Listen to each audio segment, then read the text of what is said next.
Ayong buntag sa tanan mga igsoon. Karon nga buntag maghahalad kami og awit sa atong buhi nga Dios. Naguluhan kini og salayo nga dapit. Molakaw gyud ako.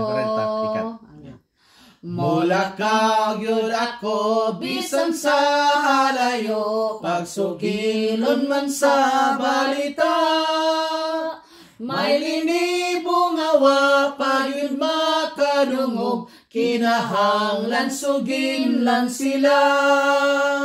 Salayo nga dapit, daron kong balita, hangtod nga hinsayran ang kalwasan sa Dios. At tuon kong dapit nga gitudlo niya, bisan og malisod man kini. Bisag biayon ko sa mga tao, ang Ginoo maoy sundon ko. Salayo nga dapit, daron kong balita, hangtod nga hinsayran ang kalwasan sa Dios. Pagmata na karon isalikway sala, o kahilayan biyan mo.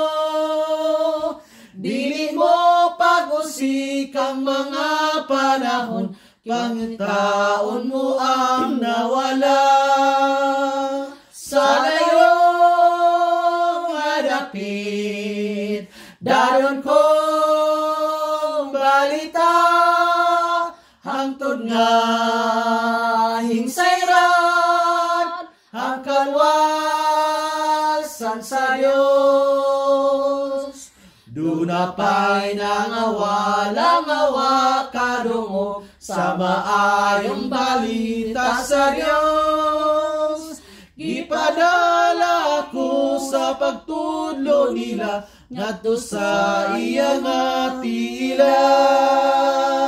Salayo nga dapit, daron kong balita, hangtod nga hinsayran ang kalwasan sa Dios. Salayo nga dapit, daron kong balita, hangtod nga hinsayran ang kalwasan sa Dios.